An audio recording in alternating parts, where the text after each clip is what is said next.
Good evening. I call to order the March 12, 2008 meeting of the Los Gatos Planning Commission. My name is Michael Kane. I serve as chair of the Planning Commission. My fellow commissioners and I welcome you and thank you for attending tonight's meeting.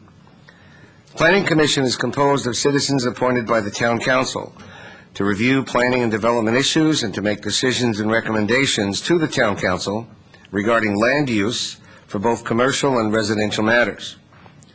As we hear discussion tonight, we will consider each proposal and evaluate how it supports and enhances the quality of life we enjoy in Los Gatos. Ours is a quasi-judicial process, guided by the town's general plan, zoning codes, and other standards and guidelines that have been adopted by Town Council.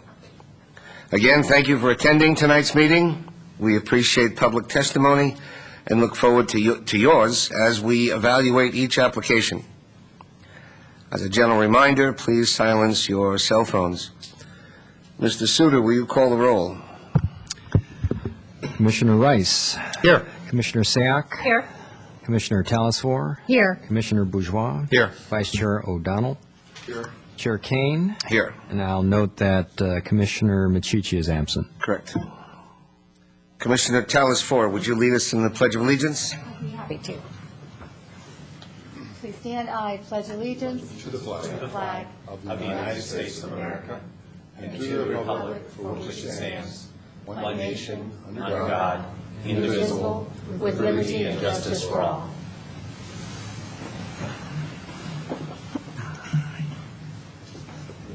We move to approval of minutes. Do we have discussion, or may I have a motion approving the minutes of our February 27th meeting? We may have a speaker card on this. Citizen Ray.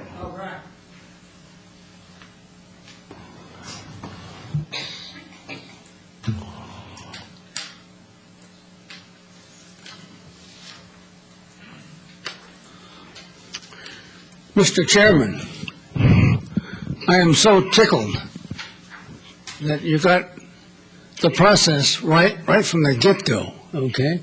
You look for the speaker cards, and by gosh, there was one there. And so you held up action by the commission to give the person that put the card in a chance to speak.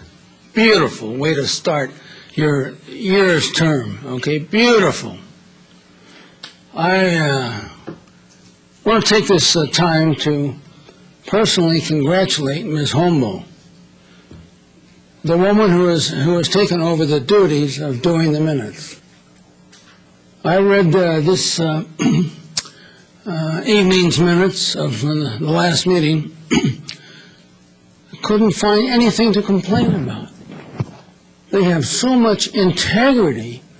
They are exactly what was said by the parties that spoke, and the gist of what was said is there in every case. These are the type of minutes that Los Gatos has needed for so long. The minutes have been an excuse to dodge the issue, whitewash everything, and to be totally dysfunctional, okay? So how fantastic. And I just wonder if our new city manager has something to do with that. Maybe at long last we're going to get this land use process situation in Los Gatos cleaned up. Cleaned up. Can you believe it? I can't believe it, but I'm willing to see it happen. Okay? And I think Mr. Kane is a beautiful start for that process, even though Mr. Rice doesn't seem to think so. Thank you.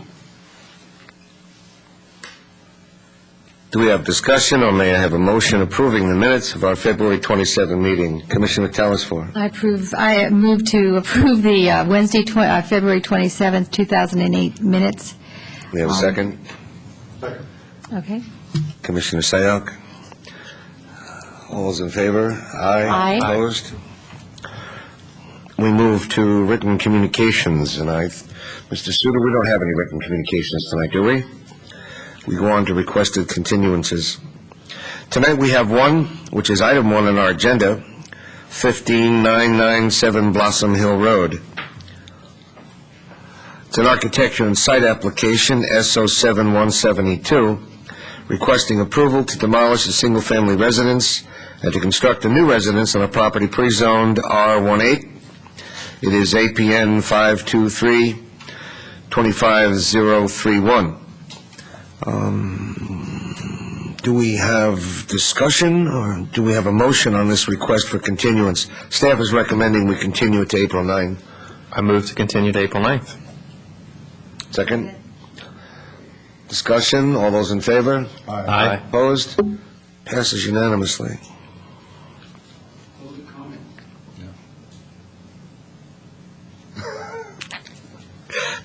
Do we have a speaker card on this? Oh, Kadibla. Citizen Ray. I'm 0 for 2.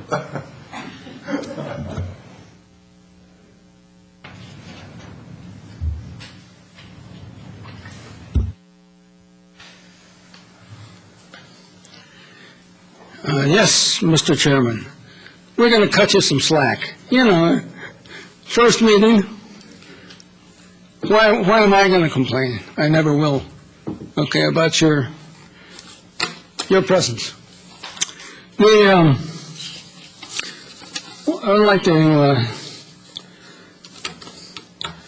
say first off, I want to say thanks to Ms. Talafor for the years service that she put in as chairwoman of the Planning Commission, okay? Never varied from her charge of representing the town appropriately, in my opinion, okay? The general plan, zoning, all the public documents were always the basis for her decisions, never personal whim. So it was beautiful, and so thank you so much, okay? Next, on the opposite end of the scale, Mr. Rice voted against the approval of the chairmanship of Mr. Kane without any justification for his vote, which I think is an abomination. We, the people, are here. Mr. Chairman, what does this have to do with a continuance request? Excuse me, I'm being interrupted, Mr. Chairman. Call the police.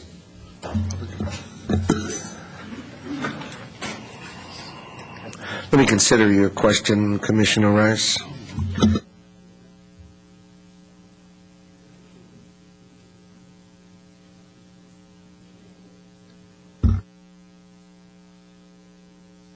Citizen Ray, you need to speak to the item at hand, which is the continuance question.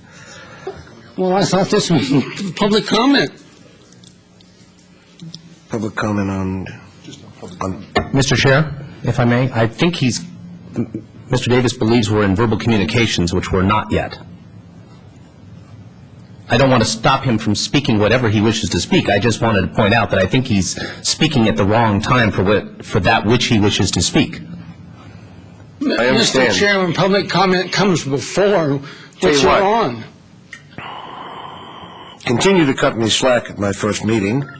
Finish up your remarks, and we'll move on. You will have ample more opportunity. Okay, I need more time. I need to go back where I was cut off, okay? Which will be about a minute. How do you want to make sure I get that? You want to turn the clock back? You're going to add a minute? Okay. No, here, the clock's going back. The referee is on the field. Ms. Humboldt is doing her job beautifully. 2 minutes, I'll take it.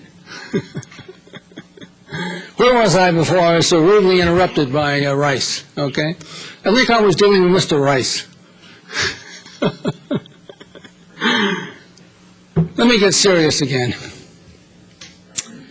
Because I could not believe Mr. Rice's negative vote as to the chairmanship of Mr. Kane, okay? A negative vote without any explanation for it. And is that the antithesis of American democracy? I think so. We come down here for public hearings, public matters, to be informed, so we can give you our informed opinion about the process or whatever. and Mr. Rice wants to keep us in the dark, in secret. So in recognition of his attitude, in recognition of his vote, I now give him his permanent nickname, okay? Public persona non grata. Got it, Rice? You could, I hope you do, Davis. because you're going to get it again. Mr. Davis, that's the extra minute. Thank you. No, it's 42 seconds. That's 1 minute on my clock. There'll be more time. I want to move on to subcommittee, if I may. And then we'll go to verbal communications, and we can... You said I could have an extra minute, and she gave me an extra minute on top of the minute I had. And now you're changing the rules. Come on, Kane. Let's get off to a good start, please.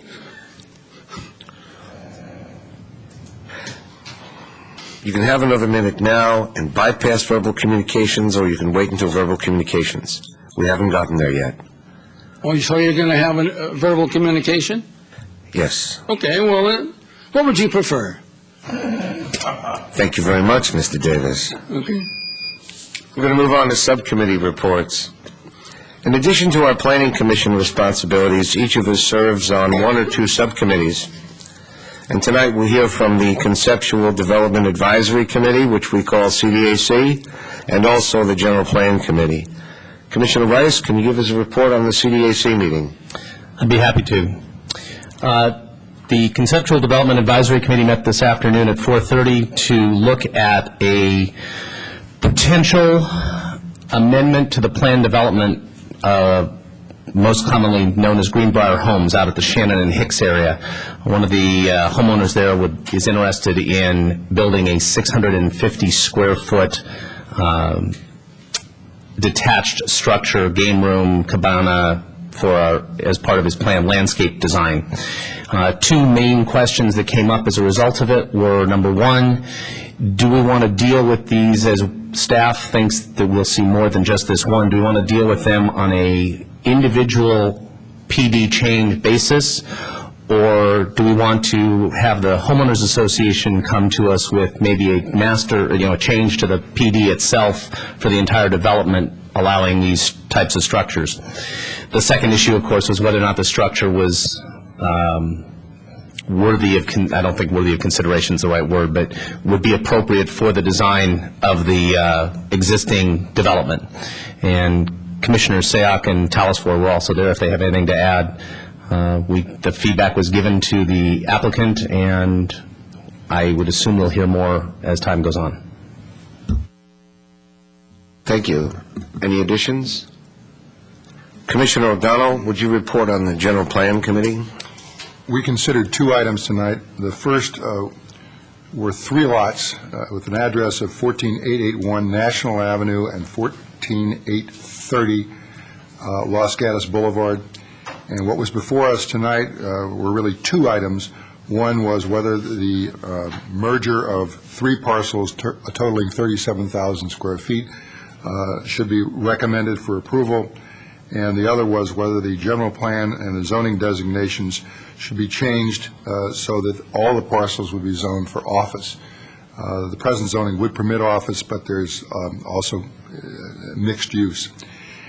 After substantial discussion, the committee decided unanimously to recommend approval of both items. We did not get to the underlying project itself. That will come up later before a different committee. The other matter we considered was the hillside residential guidelines, and in particular whether there was a need to adjust the guidelines to simplify them under certain circumstances. We discussed that with staff. We gave feedback to staff about how to pursue that thought, and no decision was made except to send it back to staff for further work. Thank you. And now we move to verbal communications. As is your right, any member of the audience may speak up to 3 minutes on any subject not on tonight's agenda. If you intend to speak, please fill out a speaker card located on the seat back in front of you so that we have a record of speakers, and turn that card into a staff member on your right. When you speak at the podium, state your name and address for the record, and understand that state law prohibits the commission from taking any action or discussing any topic that may be presented during verbal communications. Seeing no cards. It's got the, how many? Citizen Ray. We're going to use this one card for 2 occasions tonight. Yeah.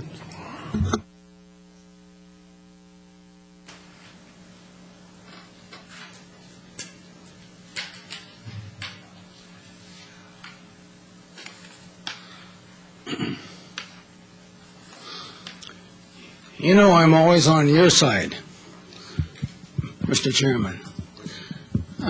Did I get through doing a number on rice? Did I finish that? Okay, good. My last comment.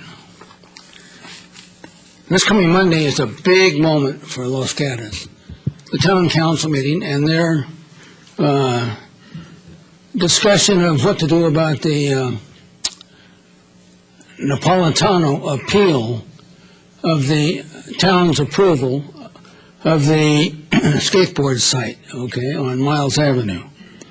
Of course, we assume that would be just routinely approved because the planning commission did so, and it's been in the mill for 3 years, and it's completely upfront and to the point. But we know what politics is all about.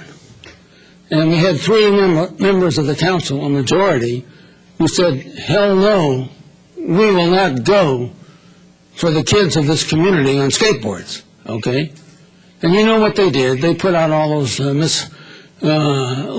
series of lies, frauds, misrepresentations that, in my opinion, confused everybody, okay?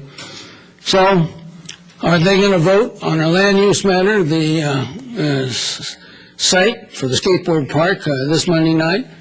It's my understanding state law requires them to have an open mind and not to be biased on land use matters.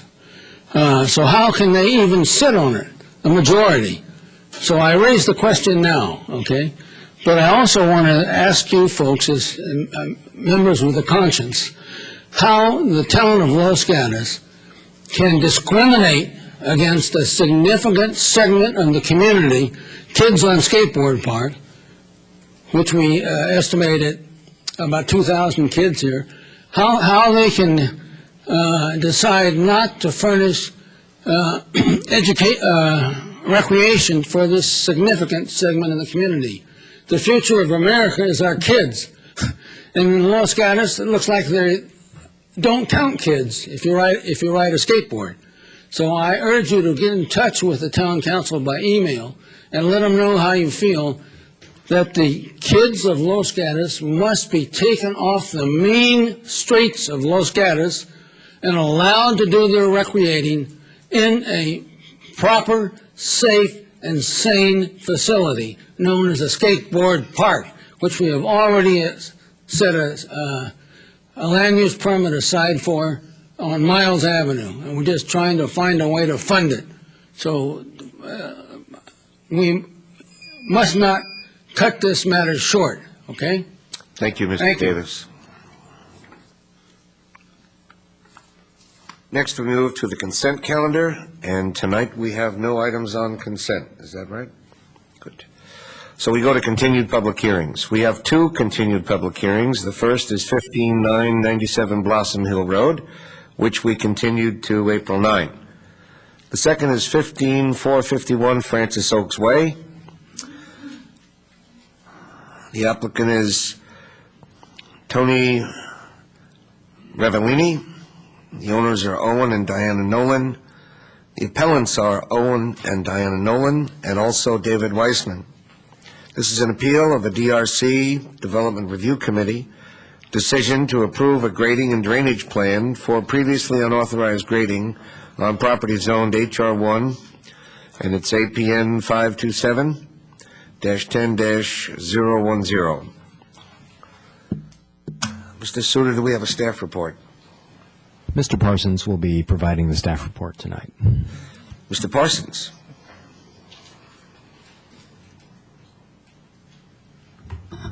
Okay. The town was informed of the grading work at 15451 and 15471 Francis Oaks Way on Monday, November 29th in 2004. A majority of the slope had been stripped of vegetation when the town engineering inspector arrived. There was no sign of tree removal, damage to existing trees, or modification of the landform. The operation consisted primarily of stripping of the slope of vegetation, which was poison oak for the most part. The grading ordinance prohibits land disturbing activities of slope steeper than 10% and removal of vegetation over an area greater than 1,000 square feet. Both of these thresholds were exceeded, and thus a grading permit was required. No permit had been issued for the work. The inspector instructed the contractor that day to cease grading operations, clear the slope of vegetation already removed, and apply for an emergency grading permit for erosion control, and install erosion control measures to stabilize the slope. The inspector returned to the site Wednesday, December 1st, and found the contractor was clearing the slope of already stripped vegetation as he was instructed, but he also continued to strip additional vegetation. The contractor applied for and was issued an emergency grading permit on Wednesday, December 1st. Removal of already stripped vegetation together with additional stripping continued through Friday that week. The first erosion control measures were also installed Friday afternoon and were completed to the town's satisfaction by the following Friday. The town sent the Nolans a letter December 7th, 2004, stating that they needed to apply for and obtain a grading permit to clear the stop work order. The town continued to periodically monitor the slope and the erosion control measures and found that they were operating well. The town contacted the Nolans again in June of 2007 to remind them that the stop work order was still in effect. The Nolans submitted a partial application dated July 24th, 2007. That application claimed that no grading was performed and no ordinances were violated. The town responded August 22nd with specific code violations and pictures showing that grading had been performed. A grading permit application to legalize this work would typically consist of a landscape plan showing plantings designed to permanently stabilize the slope and possibly a grading and drainage plan if any terracing or drainage improvements were proposed for additional slope stabilization. Nearly 3 years later, the Nolans submitted a grading permit application. Their application consisted of site topography with no improvements proposed. Upon review of the site, engineering found that the original vegetation stripped from the slope had regrown and did not believe that additional revegetation, drainage, or erosion control work was necessary to stabilize the slope. This is conveyed in the staff technical review comments dated November 7th, 2008, presented as Exhibit B in Mr. Gravink's letter. 2 weeks later, conditions of approval were prepared and presented at the Development Review Committee meeting November 20th. These conditions are also presented as Exhibit D of Mr. Gravink's letter. The date of these conditions and the report title were mistakenly not revised to reflect the correct body or meeting date, but the conditions were approved by DRC. They were appealed by 2 parties, and here we are today. Thank you, Mr. Parsons. Mr. Korb, did you want to provide a town attorney recommendation?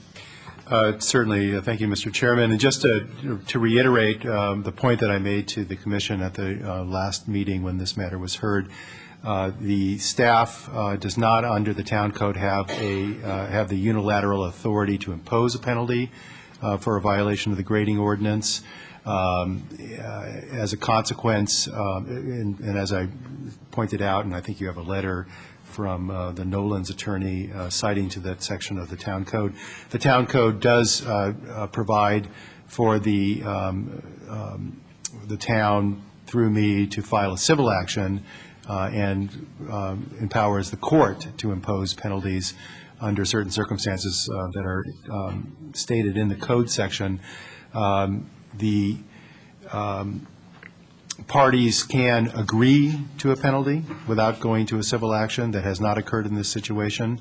Consequently, I have to advise, as I did previously, the Commission, that you do not have the jurisdiction to decide a question regarding a penalty, and thus it is my opinion that both appeals, which question the amount of the penalty, should be denied by the commission, but the commission should change the condition in question to remove the amount of any penalty and just simply say, as I believe the condition has been modified and proposed to the commission, to just require that the applicant pay whatever penalty is imposed, however it is imposed, if it is imposed.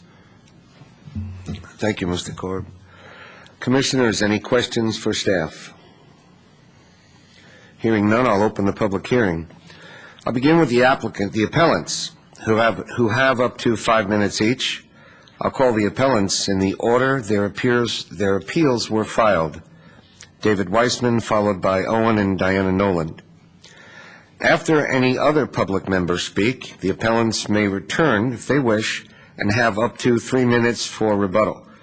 In that order, it will be Owen and Diana Noland first, and then David Weissman. So having said that, I now call David Weissman.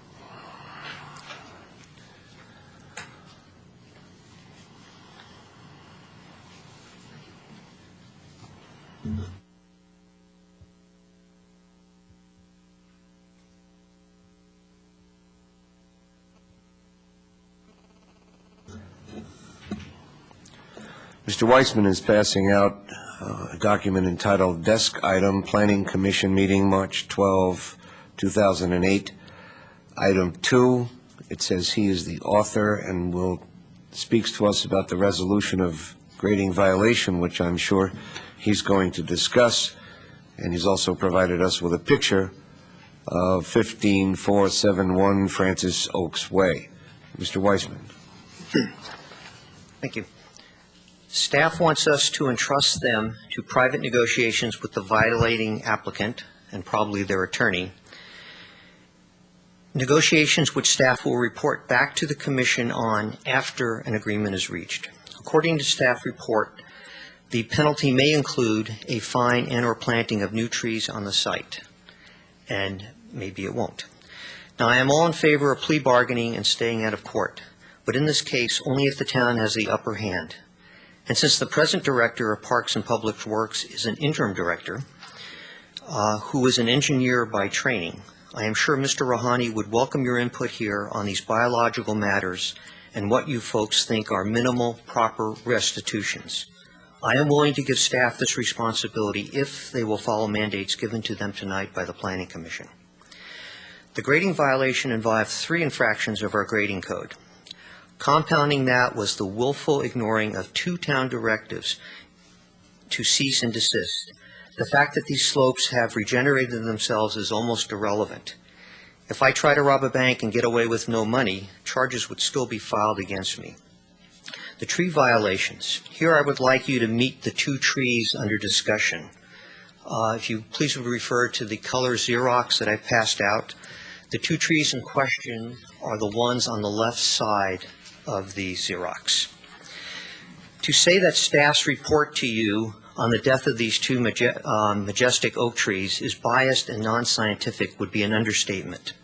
The required arborist report from 1999 stated the tree on the far left of your Xerox to be in fair condition and the tree toward the middle to be in good condition.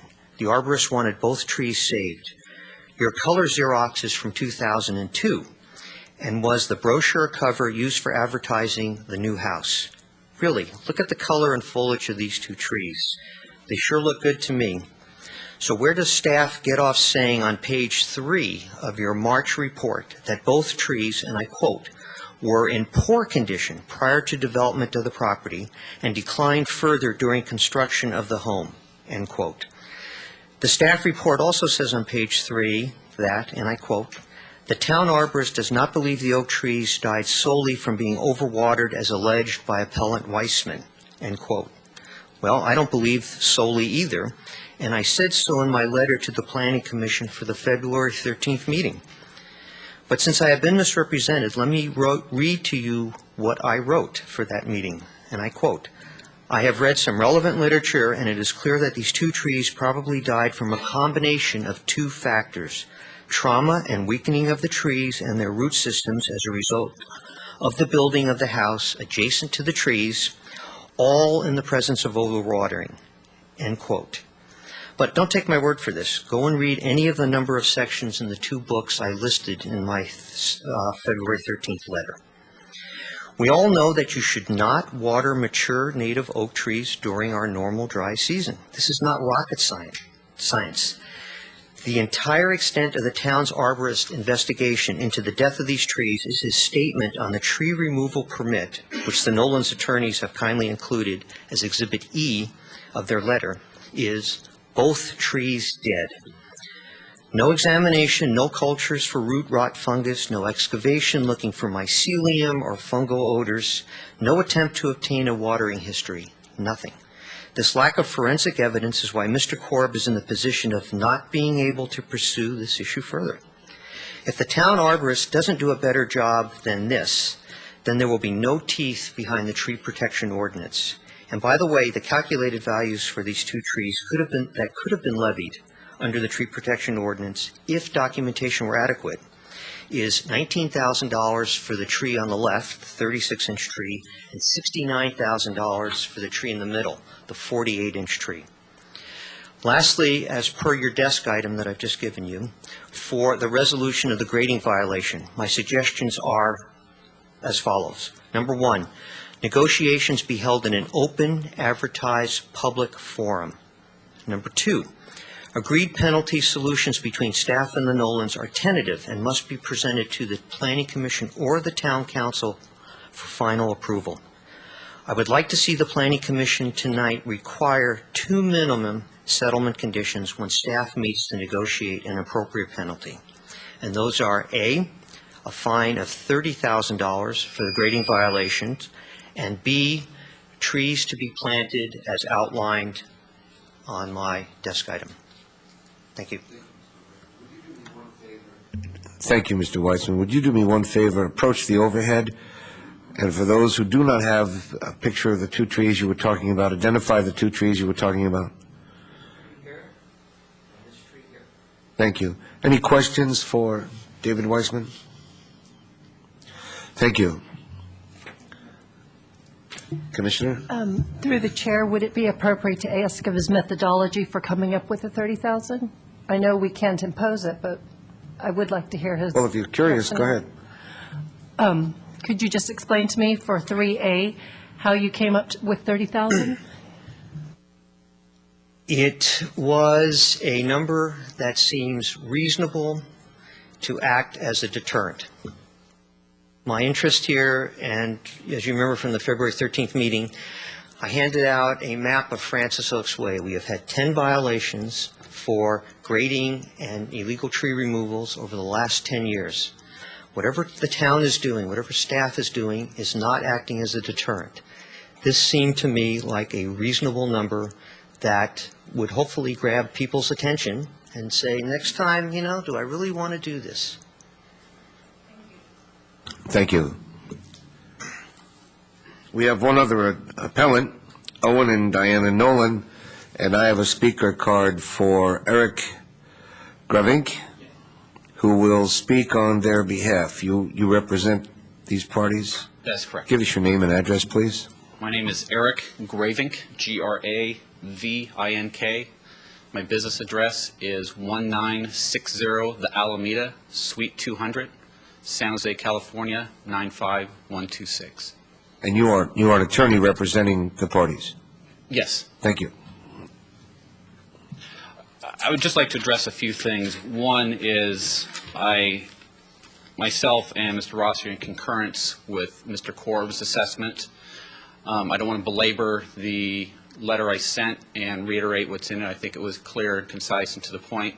I would like to address just a few issues raised by Dr. Weitzman. First, with his initial analogy to robbing a bank, we're not talking about criminal charges here. In the criminal court law, you have charges for intent. This is a better analogy would be negligence.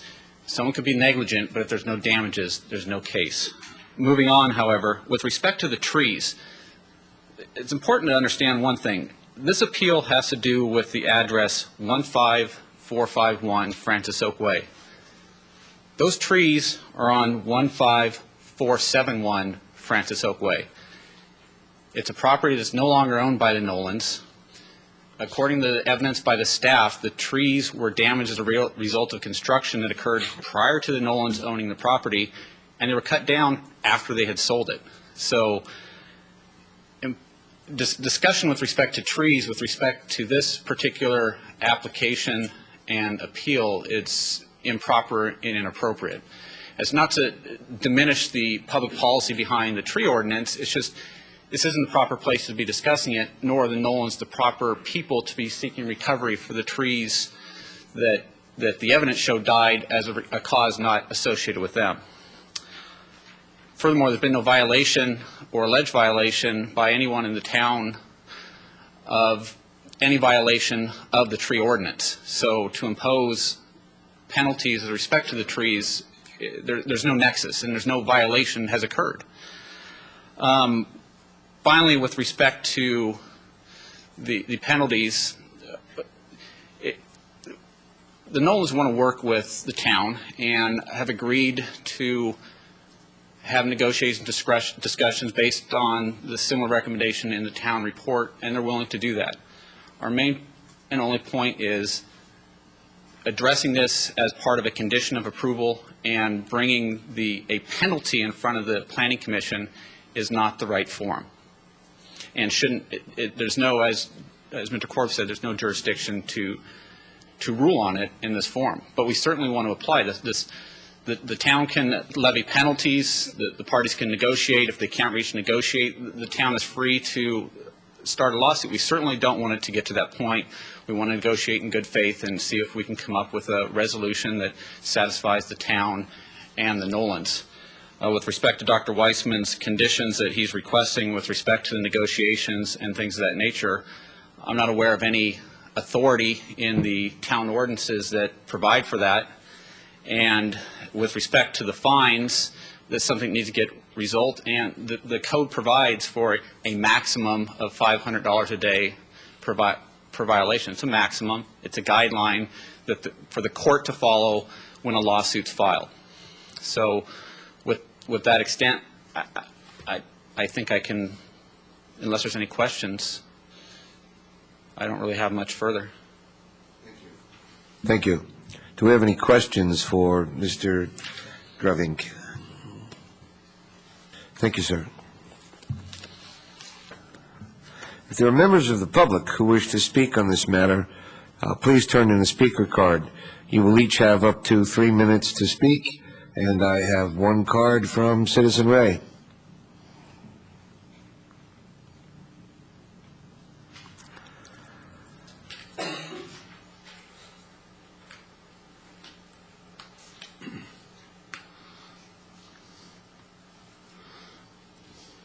Yes, I have read all the documents, been to the meetings, very familiar with Francis Oaks Drive and the problems that I've been in Los Gatos 8 years, and Francis Oaks Drive will never go away.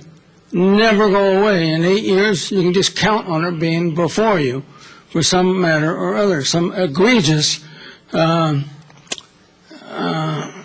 escape from proper development or proper treatment of the land. It is part of our wonderful mountain, our public resource, and it is a continual target for abuse. It's unbelievable.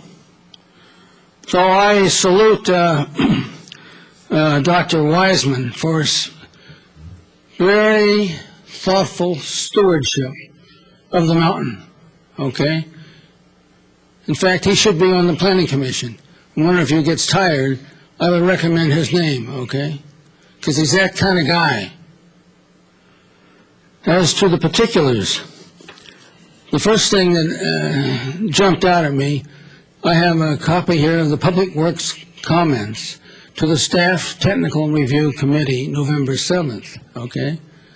I assume the Staff Technical Review Committee is the DRC. The DRC, I assume. And here's what it says. Engineering has no comments on the application. The work has been completed, and the site has self-restored to an acceptable condition. No further work is required. Period. Repeat. No further work is required. Then, going through the file, lo and behold, what do I have? Public Works comments to the staff, Technical Review Committee, and it has a date of November 7th, but I understand that was a mistake. The meeting date is November 20th, okay? Fair enough. But guess what? We now have draft conditions to the satisfaction of the Director of Parks and Public Works. Stop work order release. The applicant shall complete the following in order to release the stop work order. 1, a fine. The applicant shall pay a fine of $10,000. B, tree replacement. The applicant shall mitigate the loss of 2 large oak trees recently removed. Mitigation shall be in accordance with the town tree protection ordinance. 3, debris pile. A debris pile on Lot A shall be removed. What a total turnaround from just a couple weeks, a week, 2 weeks earlier. Unbelievable. Thank you, So- Mr. Davis. So I think this is totally appropriate in the public interest, Thank you. and you should give it your most careful consideration. Having no other speaker cards, I'll recall the appellants to offer 3 minutes of rebuttal if they wish, beginning with Owen and Diana Nolan, as represented by counsel.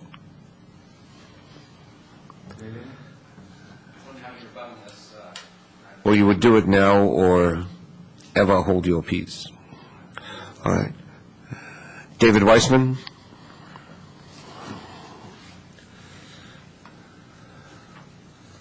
Thank you. What hubris for counsel to get up here and talk about intent versus negligence. First of all, there was intent here. This was not negligence. The grading was started on Wednesday afternoon, the day before Thanksgiving. They knew exactly that staff would be unavailable that afternoon and for Thursday and Friday. Then, the following week, when staff came out and told them to stop grading, they continued to grade. Staff, they had to come out another time and tell them to stop grading. If that's not negligence, I don't know what is. Second of all, to inform Mr. Gravik about why the trees were considered as part of this application. The illegal grading occurred on both lots A and B. The lot B, which has the house with the trees, and the lot next door, which is now undeveloped. That's why they were tied together, because the grading, the red tag, has to be taken care of. And the trees were part of the other lot. And clearly, the damage was done when the Nolans were living there. For Mr. Gravik to say that there's no evidence to show what killed these trees, yes, and that's the part of the arborist being negligent.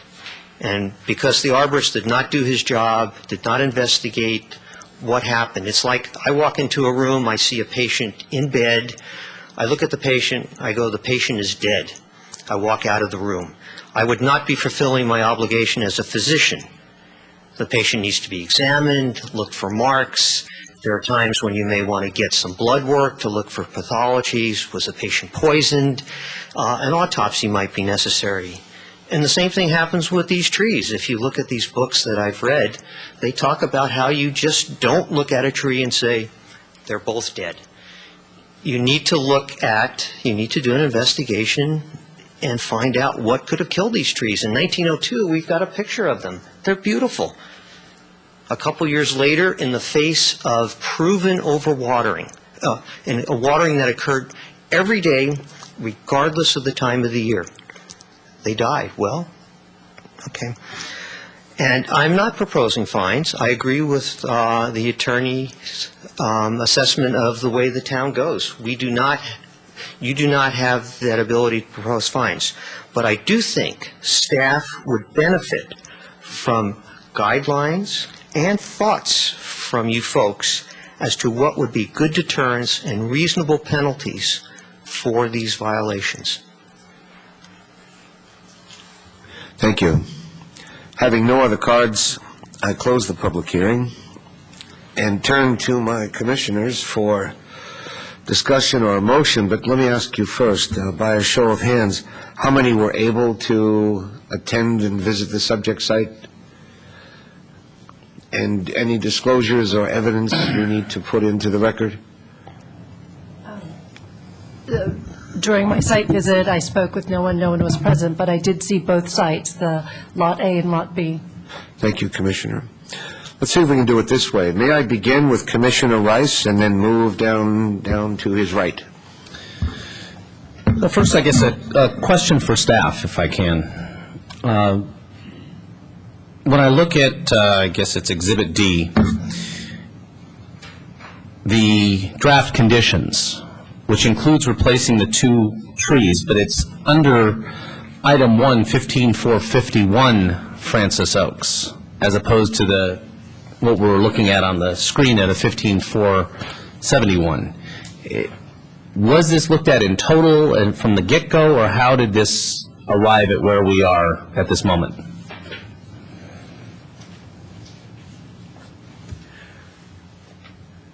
We've been looking at it as a whole.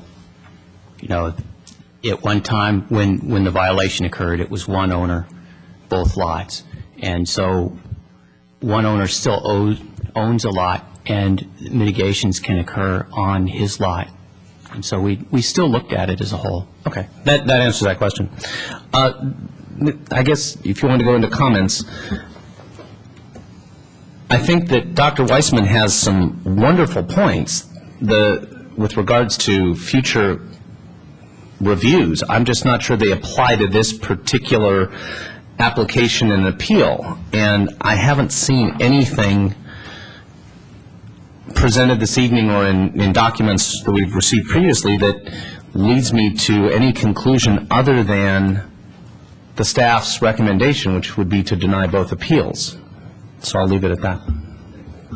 Thank you. Commissioner Sayoc. I'd like to start off with questions for staff and then provide comments afterwards. During the public hearing, there was some discrepancy of the condition of the trees prior to construction at 15471. So can you just clarify, at the time these plans were approved, what were the conditions of the 2 trees, subject trees on the left? Were they in poor condition, or how did the arborist describe them?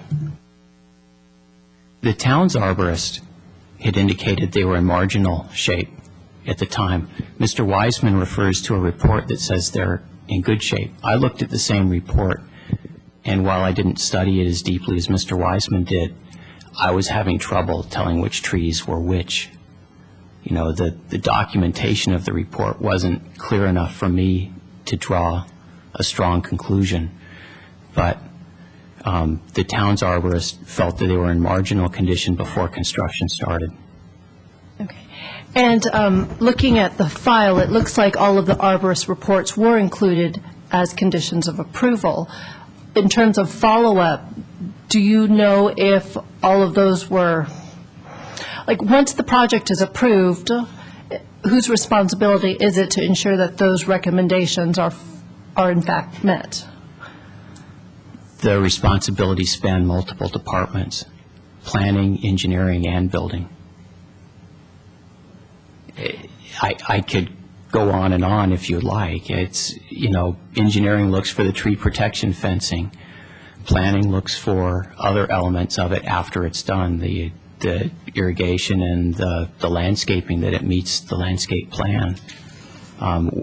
Building is also looking at the foundations and how close they're getting to trees and things like that, and calling out arborists periodically to look at it if they're concerned. So all departments are looking at it in different ways. Okay. Okay, I guess those are my questions for the specifics. In terms of comments, you know, I do agree with staff recommendations that ultimately, we will have to deny both appeals and leave staff the discretion of negotiating the, I guess, the fines and the penalties.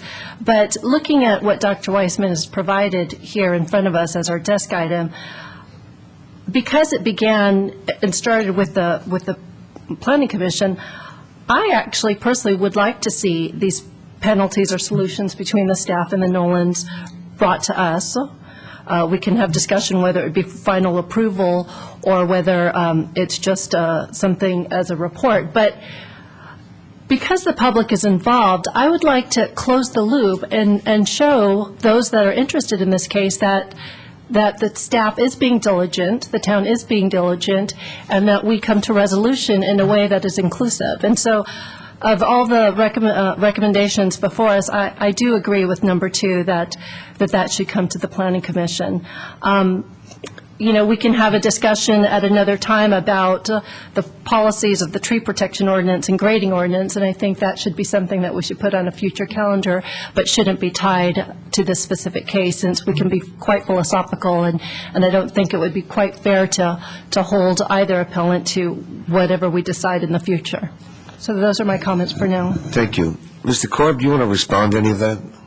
Well, the only point that I want to make is that staff has, in the report, told the commission that it will notify the commission of the resolution, whatever it may be. If we can't reach a negotiated resolution, then we'll notify you of any additional actions that may be taken.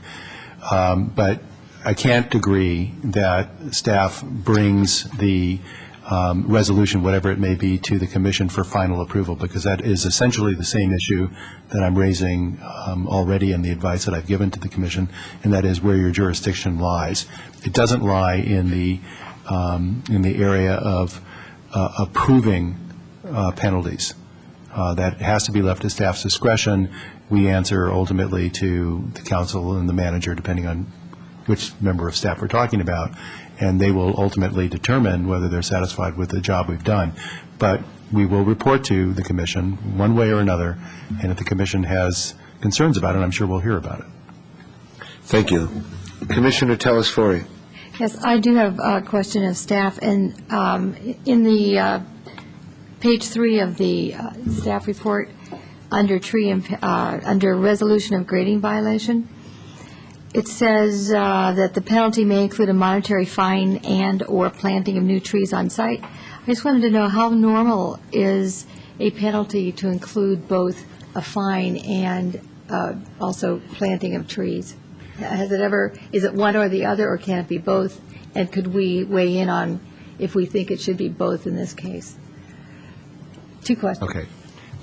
First, if we're talking about a grading violation, normally the penalty is associated with a grading violation. If it's negotiated, as I said before, we have a great deal of latitude in negotiating a penalty, and it can include tree planting if that was an issue, or if that seems to be an appropriate mitigation measure, no matter what was originally removed from the hillside, whether it be soil, plant, or both.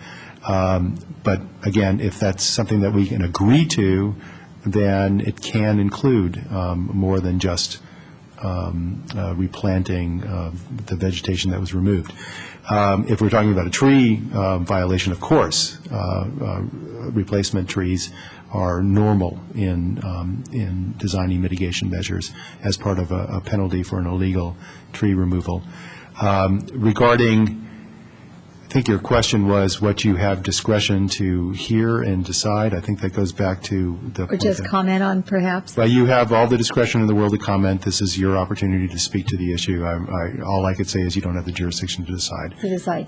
So, but with the tree, the tree violations, there's also usually not only a replanting, but a fine associated with that. Is that correct? There can be. There I'm not can be. going to say what's That's usual, not- but there can Okay, be. I just was curious about that. But remember that the point that Dr. Weissman made, and, it's a valid point to raise, whether it's meets the facts under these circumstances is a different issue, but the point that he's raising is that he feels that the owner is responsible for the loss of the trees and that constitutes a violation of the code.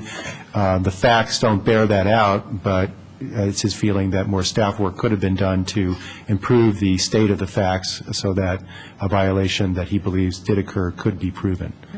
That'll be left up to our attorney, I'm sure, to... Well, at this point, we're not going to do anything with regard to a tree violation because we don't have evidence to establish that a tree violation occurred. Okay. We do have evidence regarding a grading violation, and we are dealing with that. Okay, so, and I have one more question, Chair of Staff, if I may. Yes. Mr. Suda, or I guess Mr. Parsons would answer this since you signed it, on this, what is it? Exhibit B. It's the draft conditions dated, and it's supposed to be November 20th, I suppose. Correct. My question for you is, are these still in effect, or did I miss that somewhere? These are not in No. effect any longer? They're not. The recommendation in the staff report is to Okay, I just wanted to make sure. remove monetary amounts. Right. Just wanted to make sure of that. I think Dr. Wiseman made some compelling remarks tonight. His review was, I know, carefully done. It sounds like it, and I can appreciate it. I think the staff heard, and knowing how we feel about our trees in town and as a commission, I'm sure that hopefully some agreement will be reached on this. So go ahead, go for it. Thank you. That's it. Commissioner Bourgeois. Again, I'll follow the same pattern, questions of staff and then some comments. One thing just to clear up a confusion on my part, on the last staff report from the February 13th meeting, under tree impacts, it says, in lieu of applying a higher fine, replacement trees were required for 2 oaks that were removed. So no replacement trees were planted, though, correct? Correct. This was just a condition. That was just a condition that hadn't been implemented yet? Correct. Okay. It had been appealed. Okay. Secondly, on the evidence or lack thereof of a tree violation, when I look at the tree removal permit and application, the bottom part for staff use is our town arborists going out and approving that permit application. And so his only note is that both trees are dead. We don't have any sort of backup, any other documentation besides those notes. Correct. Okay. Okay, those are my questions. For my comments, apart from our personal feelings, as Commissioner Talsfor stated, there's a substantial amount of language in our guiding documents, the general plan, the hillside development standards and guidelines, against these sorts of actions, against unauthorized grading and unnecessary loss of trees of that significance are completely unacceptable, not only in my personal opinion, but also we have a lot of language in our documents to support that. So I appreciate the fact that whatever resolution is or is not reached is going to come back to us, at least in notification form. It would be my hope that the fines and replacement plantings, the penalties would be substantial enough to act as a deterrent so that people we have language, we have rules, we have guidelines, and it needs to be more painful to disobey them than to follow the rules. And so that would be my comment. Thank you. Chair, could I just respond to one thing? Clarify it? Thank you. And it was a personal opinion, but not really. It was based and supported on the general plan language. Yes, I wanted to Thank clarify you. that. Commissioner O'Donnell? I have a question first of Mr. Korb. If there were litigation and a settlement in litigation, would that have to be approved by the town council? By the town council. It's a good question. My practice would be to bring it back to council. I'm not absolutely certain whether I'm required to do so, only because the code automatically authorizes me to bring an action. It doesn't require that I obtain council's permission to even file an action on behalf of the town. But my practice would be to notify the council, ensure that they are comfortable with my bringing litigation, and would be most likely to bring the any proposed settlement back to council to ensure that they're comfortable with it. Okay, and the second part of that question then, because as I understand it, if you're negotiating short of litigation, is it clear to you that the council, again, the town council, does not have to be involved? In other words, they would not have to approve what is an administrative settlement. No, I don't believe that they do have, that there's anything in the code that requires that I, as the prosecutor, or staff working with me as the prosecutor, bring those matters back to council for approval at the administrative level. The reason I asked those questions is Dr. Wiseman obviously would like to have some arm of the city that is either appointed, i.e. us, or elected, the town council, more observant as to what's going on. And I think you told us that it's more likely that the town council would have it brought before them in litigation. I'm not encouraging litigation, but I'm just saying that's a fact.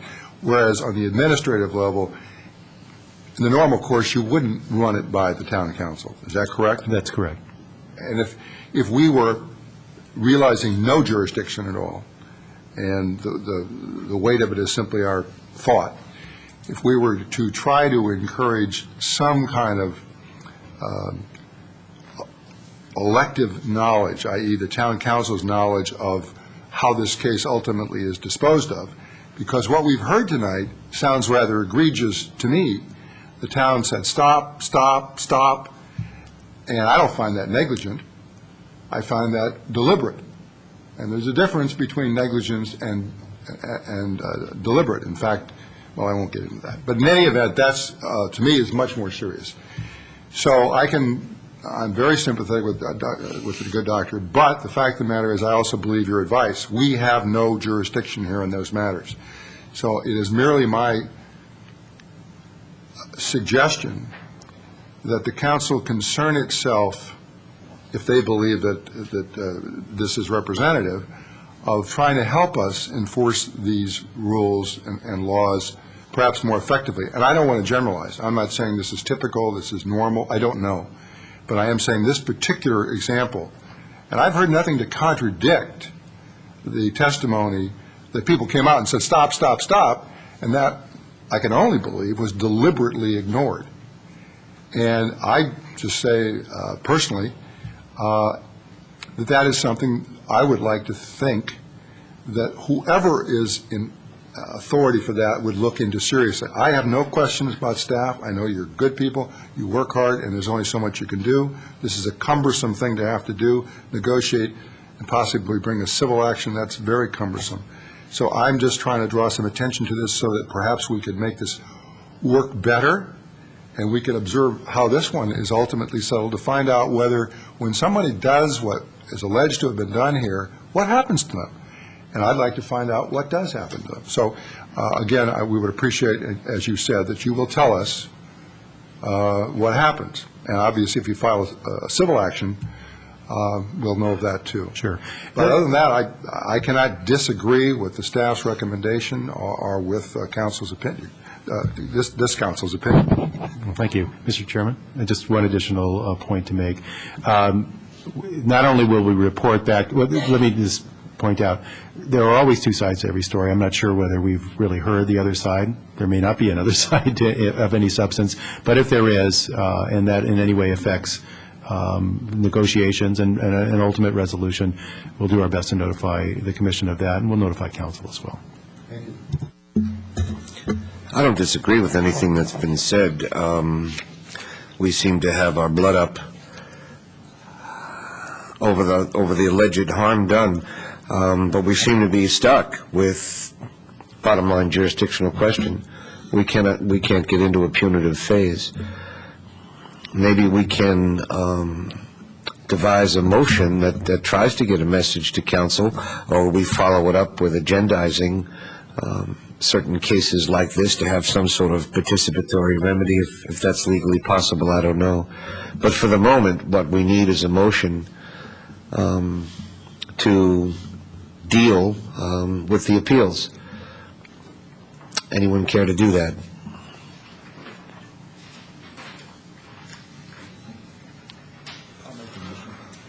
Commissioner O'Donnell? I'll make the motion that we deny the appeals. I regretfully make that motion, but I do make it, that we deny the appeals, that we find that the proposed project is categorically exempt, and that the project is in conformance with the considerations of the architecture and site applications as set forth in the zoning ordinance, which is attached to our report as Exhibit 13, and approve the architecture and site application subject to conditions in Exhibit 4 and as shown on the grading plans which were attached as Exhibit 9. I'll second. We have a second. Commissioner O'Donnell, do you think there's anything that could be done with your motion to make it more of a message? I think the motion personally ought to be kept simple and to the point. And on the point you're raising, I think we've made a fairly strong statement tonight. I do think the council watches this, listens to this. I think it will be communicated to them, but I don't think changing the motion would probably have any particular impact on that. Thank you. Any other discussion? Seeing none, I'm going to call the question. Do we understand the motion? Yes? All those in favor? Aye. Opposed? Motion passes unanimously. Do we have appeal rights, Mr. Corb? Yes, anyone dissatisfied with the decision of the Planning Commission may appeal the decision to the Town Council. The appeal must be filed within 10 days. It must be filed upstairs in the Clerk Department. There are fees for filing an appeal. And also thank you to the Commission for heeding my advice. You're welcome. We move on to new public hearings. We have one. It is 364-368 Village Lane. The applicant is Global Grape. The owners are Joan Frank and the Frank Family Trust. It is requesting approval to modify an existing conditional use permit to expand an existing quality restaurant, Cafe Marcella, with full liquor service into the adjoining space currently occupied by a retail wine shop on property zoned C2. It is APN 529-04053. Mr. Suter, do we have a staff report? I just wanted to introduce you to one of our assistant planners, Marnie Mosley. This is her first presentation before you. She's been with us about 4.5 months. 6 months now. My, how time flies. And I just wanted to make that introduction, and she'll give you your staff report. Thank you. Thank you, Mr. Chairman. This conditional use permit application involves 364 and 368 Village Lane, previously Cafe Marcella and Marcella's Market. A conditional use permit for a restaurant at 368 Village Lane was granted in 1977 and was expanded to its current size in 1981. Beer and wine service with meals was also granted in 1981 and a full liquor service in 2005. 364 Village Lane held various retail shops until 1995 when Cafe Marcella applied for and was granted a conditional use permit for the retail wine shop known as Marcella's Market. The applicant is requesting approval to modify the existing high-quality restaurant conditional use permit. The applicant is proposing to expand the restaurant into the 571-square-foot adjacent retail space, expand the maximum number of seats from 96 to 105, and to modify the hours of operation. The existing conditional use permit restricts operation to the hours of 11:30 a.m. to 2:30 p.m. and then 5:30 p.m. to 10 p.m. The applicant would like to remain open from 11:30 a.m. to 11 p.m. Sunday through Thursday and 11:30 a.m. to 12 midnight Friday and Saturday. The subject site is in the Central Business District, which encourages pedestrian-oriented uses such as retail, service, and entertainment. Due to concern about an overconcentration of restaurants in the downtown, the Town Council adopted Ordinance Number 2021 in 1996. The intent of this ordinance was to discourage the displacement of retail uses by restaurant uses and to require the Planning Commission to conduct a careful review of all applications for new restaurant uses in the C2 zone. Sinsin is replacing Cafe Marcella and is not considered a new restaurant. However, their request does involve expansion into an adjacent tenant space that was previously occupied by a retail use. The The wine shop was owned and operated by Cafe Marcella. The shop never operated as a true retail, considering access to the shop was granted by request only, and only during the hours in which the restaurant was open. The subject site is also located on Village Lane and is predominantly surrounded by personal service and office uses, which do not actively draw pedestrians from North Santa Cruz Avenue. As such, staff does not believe the expansion of the restaurant into the retail wine space will adversely affect the pedestrian orientation of this particular location in the C2 zone. The additional seats in the restaurant are the equivalent to the retail space in parking and traffic impact to the site. As such, the conversion will not adversely impact traffic or parking for the site. The town alcohol policy requires 3 additional findings to be made when considering approval for restaurants that serve alcohol beyond 10 p.m. The first 2 deal with adversely affecting adjacent residential properties and any history of alcohol-related complaints on the subject site. Staff believes the application adequately meets these qualifications. The third requires the applicant to demonstrate a clear benefit to the community, and staff has not received sufficient information to clearly demonstrate community benefit on this application. As such, staff recommends that the Planning Commission recommend approval of the conditional use permit to the Town Council with the reduction in the operating hours to 10 p.m. Alternatives that the Planning Commission may consider are recommend denial of the conditional use permit or recommend approval of the conditional use permit with modifications to any of the following areas: expansion into the adjacent space, expansion of the number of seats, or if the commission makes the findings that the applicant is demonstrating a clear benefit to the community, expansion of the operating hours may be granted as proposed or modified as the commission deems necessary. This concludes staff's report. We are here if you have any questions. Thank you, Ms. Mosley. I have a question. We were discussing earlier how to pronounce the successor establishment. I've hit on something, yes? Is it Chin Chin or Sin Sin? Chin Chin. I apologize. No, I thought it was Sin Sin until I was corrected. What does it mean that a wine shop is, that you're allowed to visit a wine shop only by request? Was it for wine tastings or? In my understanding, and this is just in speaking to people that have visited the site and the applicant himself, who is familiar with the restaurant, is that I don't believe they had the staff to continually have it open, and so if somebody wanted to visit the wine shop, they had to go into the restaurant and ask for the owner to open the wine shop. That's just my understanding of how it had operated.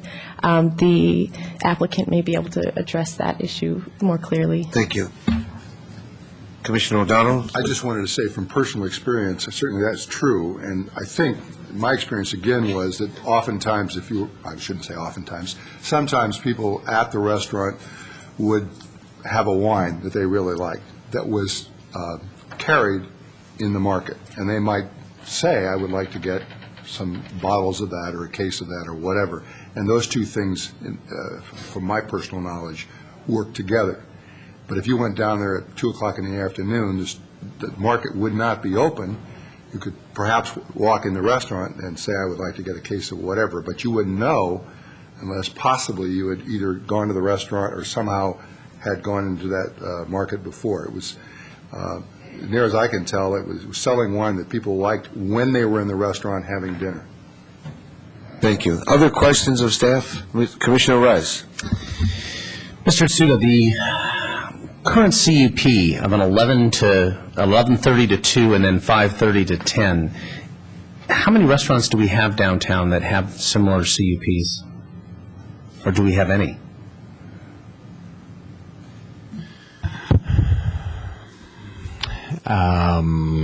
It's a good question. I can't give you a firm number. Can you remember us doing one that way in the last 5 years, or is that, I mean, what I'm trying to get my hands around is was that common then, is it common now, kind of a thing? No, that was simply the incorporation of the hours as proposed by the applicants originally. So there's nothing magical from the town perspective? No, it wasn't a town mandate. This was the hours that the previous owners applied for and requested, and the commission council simply accepted those hours. Thank you. Other questions? Commissioner Bourgeois. Thank you. I have a question about seats. So the current CUP has 96, and they're proposing to go up to 105. Yes. And yet the new area, they're proposing 28 seats. So are they reducing the number of seats in the current restaurant to make up for that? Because if you add 96 to 28, you don't get 105, so. Yes, I didn't get into this in the staff report because it was a little confusing to try to explain. The way that the applicant is looking to lay out the restaurant is similar to how it is laid out currently. And while they were granted 96, it was the maximum number of seats, they rarely ever used those. The layout didn't really provide adequate space for that number of seats.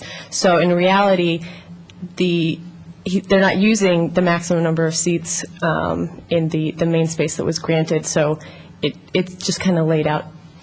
It flows differently. And if I may follow up, Mr. Chair. I didn't go into their layout and count chairs, but are they proposing to use the full 105? Maybe I should ask the applicant that. Or. In the layout that he has given me, that is the way that he intends to orient the restaurant. As you'll see on the floor plan, there is near the bar area that separates kind of the bar area from the main seating area. Mm-hmm. There are Mr. Chair, if I may, there's 105 on the map that we're looking at, if that's what you're asking. There are? Yes. Okay, thanks. but there's I'm trying to think of the term. Like bench seating? Bench seating, yes, thank you. That allows for, we'll probably not have 6 and 5 on each side, but that was kind of where we placed those extra seats and foresaw. It probably will not seat that many, but. Okay, thank you. And then one more question, if I may. Yes. They're proposing private parties and wine classes. Is there going to be a retail component to their business plan, or again? Not in my understanding, but I would recommend having the applicant. Thank you. Other questions? Commissioner Telesfor. Thank you. Thank you. This is for staff. If I may, under the present CUP, Mr. Suda, or I guess it would be Ms. Mosley, under the present conditions of approval, if there are any modifications to the number of seats at the bar, will that come back? I mean, is that considered that it would have to come back as under another CUP, or can they ever modify? Under this CUP, can they modify the number of seats at the bar? Because the bar was for a very specific reason of either dining there or waiting there with wine while your table was being prepared. So that's my question. Under the current CUP, it doesn't have a specific restriction on the number of seats at the bar, if that's what you're asking. Okay, so they could expand it? Well, let me rephrase it. Are you asking if they can increase the size of the bar? Expand 'Cause they could squeeze more seats in there expand at the that number table. of seats at the bar. Yes. Yeah, the conditions as drafted don't restrict it to the number shown on the plan, which is, I believe, 10. So that if the commission is concerned about the applicant adding additional seats to the bar, you could add that condition to the approval. Okay. To specifically restrict it to no more than 10. Let me ask the question then. Is there any restriction if they get this existing, if this CUP is approved, could they then increase the size of the bar from one wall around the side and, without an additional application? If they make substantial changes to the layout on the approved exhibit, that would be a modification to the CUP. However, if you impose that restriction on the number of seats at the bar, as long as they don't go over the number of seats, then that would not be a modification. Other questions for staff? Commissioner O'Donnell. This relates to that question. I mean, all of us, I suppose, at one time or another have been in the restaurant. Unless you lengthen that bar, it would be very difficult to add, you might be able to get one more bench in, I don't know. But, I mean, anybody that sat at that bar while they're waiting for dinner reservations would be very unhappy if they put another one in there. It's that tight. So When Commissioner Kane says, could they increase the bar, as far as I'm concerned, that's the only reasonable way they could increase the number of seats. And I understand Mr. Suda said, essentially, if you have a substantial modification to the layout, then they would have to modify the CUP. And I would, for one, would consider a changing of the length of the bar to be a substantial modification. I don't, if they disagree with me, they should say so. And we can put that into our motion. Other questions for staff? Hearing none, I'm going to open the public hearing, and I have no cards on this question. Are there no speakers on this question? You trust us that much? Do you wish to rebut anything you've heard so far? No, you're right. You cannot object. The next parcel, there are 10 existing parcels. If you wish to speak, you need to come up and talk to us. Thank you. And And identify yourself. bring a blank card and fill it out after you're done. Okay. Tom, how are you? Oh, Tom, hello. Good touch.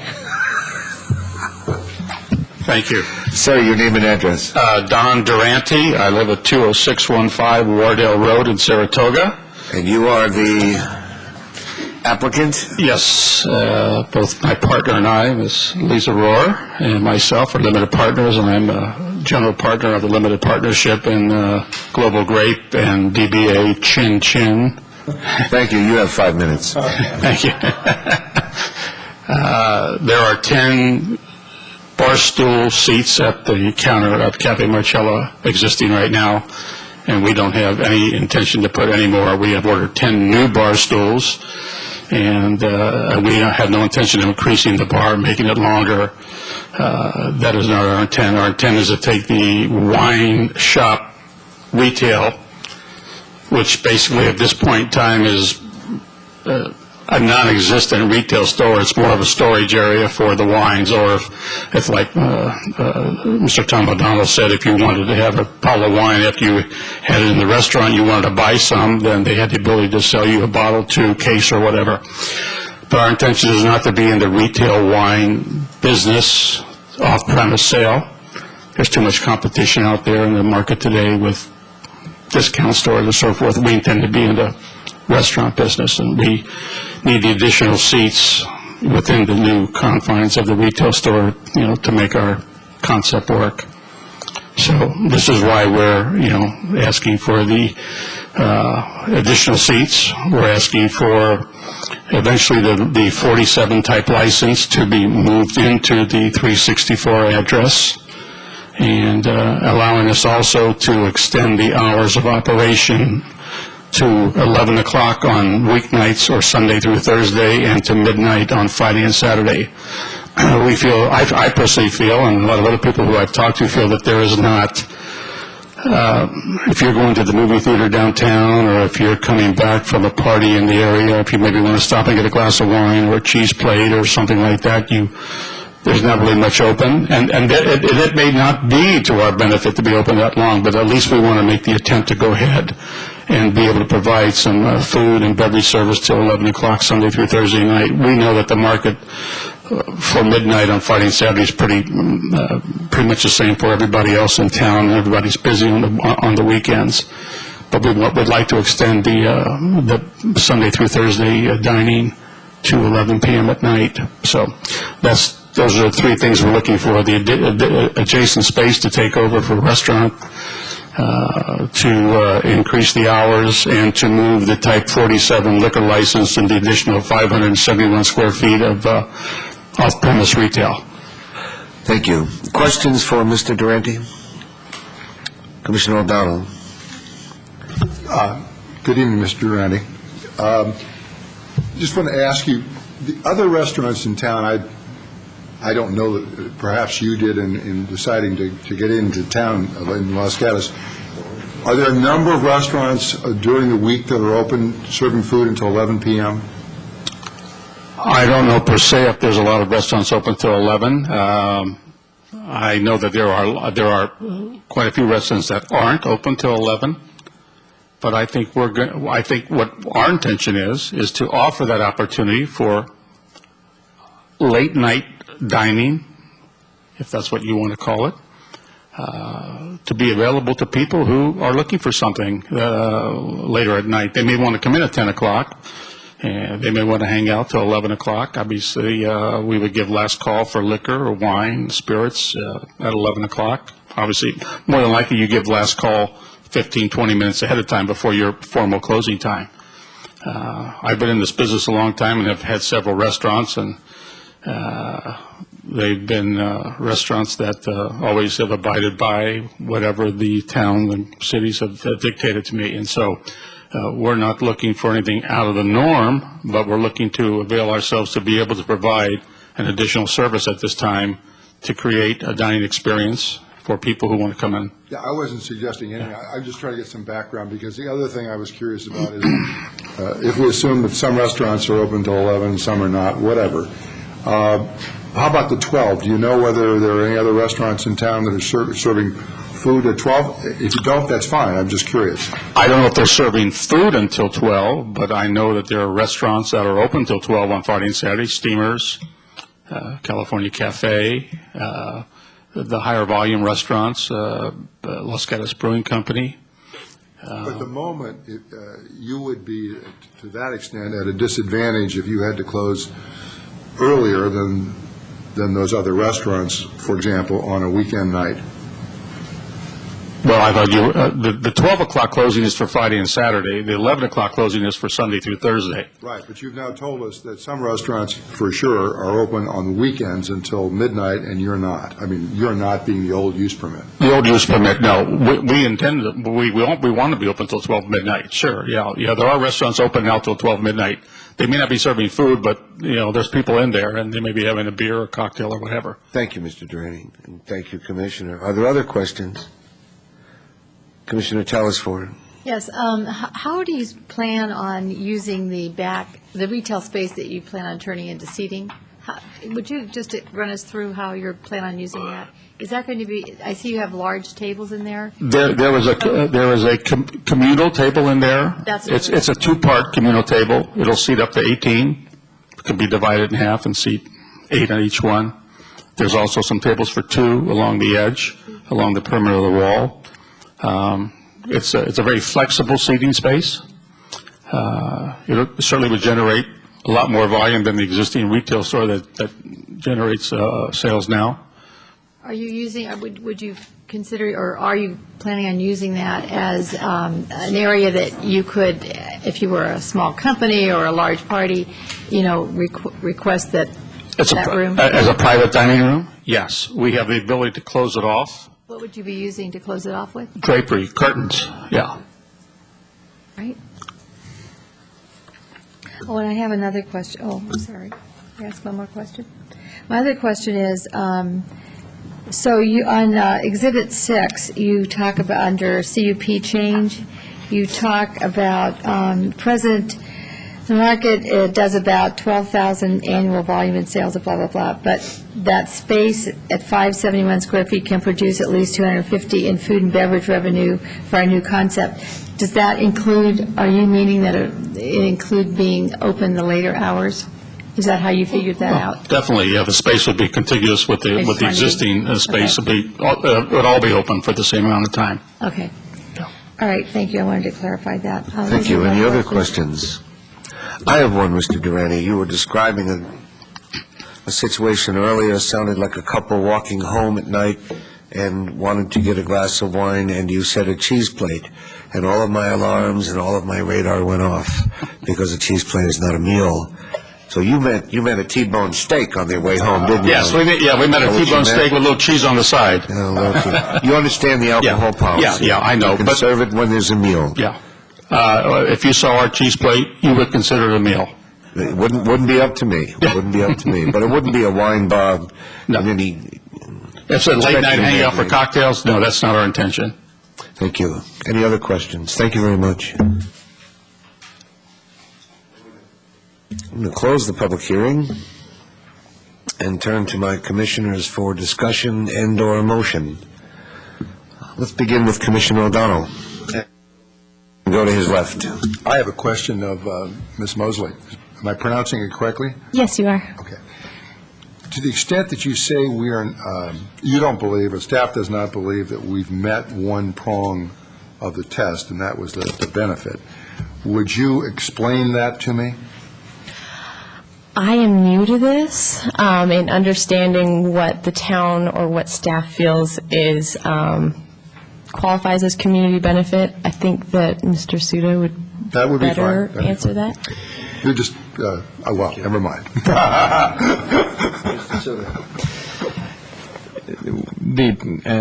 As Ms. Mosley has stated, the policy does require demonstration that there is a benefit to the community. This is a little different than the community benefit policy that's referenced in the infill policy or a traffic policy. It's not defined in the alcohol policy. It just simply makes the statement that the commission and ultimately council would need to make that finding. At this point, we haven't heard any evidence to demonstrate what that community benefit is. Just to follow up on that, then, based on what you said, this commission could, I take it, determine that the public benefit might be, for example, having later night dining in Los Gatos. Obviously, for some people, having later night dining is a benefit. And on the other hand, there are a lot of restaurants that close early for obvious reasons. But we're not severely restricted on what it takes to find a public benefit, so long as we in good faith believe it's a public benefit. Is that your understanding? That's right. There are no specifics in the policy that guide you on that. All right. So thank you for the question. Now, my comments I would make is this. I would like to see any restaurant who comes in here be successful, as I think Marcella was. I think it is clear that the market did not get much use. They may have wonderful reasons for it, but it didn't get much use. And I think, therefore, the suggested use of it looks like a very good use. As far as the hours are concerned, I agree with Commissioner Rice. It doesn't seem to make any sense at all to require them to be closed in the afternoon, nor does the town seem to want that. So the only question we really have is, can they stay open later during the week, and can they stay open even later on the weekend? And as I understand it, there's no opposition from the police department or anything else as far as that is concerned. I personally, just from my experience of living in this town for the last 35 years or whatever it's been, would find it helpful to the town to have some later night dining. And I, for one, could, in good conscience, find that to be a public benefit. So those are my comments. Thank you. Commissioner Bourgeois. I do agree that the change in use makes sense. You know, we're always reluctant to give up retail space. But in this location and in this case, I think it does make sense. I'm assuming the staff's comment on recommending 10 p.m. is based on the alcohol policy that says it's 10 p.m., but it's discretionary on a case-by-case basis to go beyond that. Do we need to make any findings? You would need to make the finding that they've demonstrated a benefit to the community. To go beyond 10 p.m. That's correct. Okay, got it. And that's the one I'm struggling with. So I'm on the fence on being able to make that finding, whether or not staying open later in and of itself constitutes a community benefit. I'm struggling with, so I'd love to hear thoughts of my fellow commissioners. Thank you. Commissioner Telesfori. Thank you. I did consider the loss of the retail space, but I took a stroll down the lane today, and the retail that is there is basically very specific. It's not a place that you would stroll down to wander in and buy something. So the kind of pedestrians it does, attract are very specific for a reason to be there, and including the restaurants. So I think at this point, it's not prime retail as far as what we consider North Santa Cruz to be. It's much more service-oriented stores, so I don't really have a problem with perhaps losing that space, although I do think it's a shame, and I'm sorry it didn't work out differently. Perhaps it wasn't marketed well, and maybe some of us will miss the wine store. But anyway, I think that the draw is for restaurants in this area, so I think that the expansion will work. But what I am concerned about are the hours, because as Commissioner Bourgeois stated, it's hard to find a benefit. You're just new to town. I can't find one for you. Maybe perhaps it could come back to us in 6 months or 9 months or something like that, but I think that for me right now, I can't find one to allow you to stay open later, and I would go with staff's recommendation on that. That's all I have to say now. Thank you. Commissioner Sayak. I want to say that I'm very excited about the applicant's proposal. I've been to your other restaurant in Mountain View, and I'd like to go to a restaurant much closer to town that you own, so I welcome your addition. The two issues, expansion into adjacent retail space, initially I was not in favor of that, primarily because of the ordinance that really discourages displacement of retail. But as my fellow commissioners have said, that area, it doesn't draw the window shopping as your justification letter states. And so on that note, I think that's reason we scrutinized it, and I think it's adequate reason why we can allow expansion into that area. I'm going to have to agree that with the staff recommendation of limiting it to 10 p.m., I do agree that keeping it all day, that's not a problem. But at this point, because you are a new restaurant, even though you do have a history in other cities, but a new restaurant in our town, I do think that limiting it to 10 p.m. for now is my own preference. But that's not to say that in the future, when you've attached roots into the community, that you can't come back and demonstrate to us a benefit. Thank you, Commissioner. Commissioner Rice. Well, I don't want to beat too many dead horses, but I agree that the retail replacement is a non-issue, because that's not what I would view as a prime retail location that's being replaced there.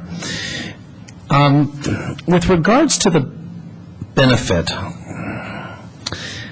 I want to carry on what Commissioner O'Donnell was saying, and I'm almost thinking that the benefit might be a later operating hours where it has the least impact on surrounding residences, because there aren't any there. This is one of the few restaurants in our downtown that doesn't back up to or adjoin residences. And that in and of itself might be enough of a benefit to sway me to say, I'm willing to give them the extra hour during the week and 2 hours on the weekend. I'm not sure from what I've heard thus far that I'm going to get much support on that, but I like the merits of the application in general, and I just wanted to throw that out for anybody else to think about, that the location is unique in that there are no residences around there that would be adversely impacted, and I think that a big piece of the motivation behind the hours that are limiting in our alcohol policy are to minimize the impact on the residents, and I don't think that's an issue here, and I think that could be a benefit. Thank you, Commissioner. I think I'll have maybe one new thing to say as regards the loss of retail. Whereas it may seem de minimis in this special circumstance, we must always remember we may never get it back. So we take a bite here, we take a bite there, and then we have a mouthful. However, in this case, it does seem to be de minimis. The space wasn't getting used. It will not adversely impact the town. I would support a motion that was in favor of the expansion. The alcohol policy is one of our important documents. It was put in there for a reason. It's to hold the bridge, to maintain the town character, etc. I'll just briefly say that holding the new owner to the existing terms and conditions is probably what I'm in favor of. But as I did hear from one commissioner, and I would suggest we open as is for a while until clear benefit is in fact demonstrated, which is what the language says. It requires an additional finding that the applicant has demonstrated a clear benefit to the community. This applicant has not done that yet because this applicant is brand new and doesn't even exist yet. But I would think after a time of service in the town, that desire to change hours could be reconsidered. Anything else I wanted to say has already been said. May I have a motion on this question? I'd like to make another comment. You could do that even if we had a motion, but go ahead. It seems to me we have agreement on a major point here, is what I've heard. The only question we have, and it sounds like Commissioner Rice and I are very much in the minority, but I would just suggest this to you. Number one, when it says has demonstrated, it doesn't mean by having been open, because that would make little sense, because you're here to say may we open, and yet they use the language past tense, has demonstrated. That simply means have you made a showing, I believe. There's no question that this applicant hasn't been over backwards to make a showing. That, I think, does not prevent us from simply looking, however, at the facts before us. Commissioner Rice has correctly pointed out the unique location of this restaurant. I would also call to your attention the benefit of having a restaurant serving liquor until 11 and 12 at night, as opposed to having only bars serving that. To me, it is a public benefit to have people who just as soon not be in a bar be able to go get a meal and have a glass of wine or a drink. If that isn't a benefit over saying, if you want to get a drink in Los Gatos, you sure as heck better go to a bar. That doesn't sound like a good policy for the town. And therefore, to me, the more we can encourage people to go out and have a meal when they're going to have a drink, the better the public benefit is. So for whatever it's worth, I would also say the idea of saying open for a while so that you can then demonstrate to us, I again have to question, how do they demonstrate to us that if we had let them be open later, it would have worked out fine, but because we haven't let them be open, now they've demonstrated to us that we should have. To me, it seems like a non sequitur, but so I would invite my fellow commissioners to think, revisit their thoughts. I realize I'm not going to be convincing here, but I thought I at least would try, because I happen to believe that it would be good for the town. Thank you, Commissioner. I may have been negligent in making an important point here, that because this CUP expansion deals with the alcohol policy, that the best we can do is to make a recommendation one way or the other to Town Council. And in all due respect to Commissioner O'Donnell,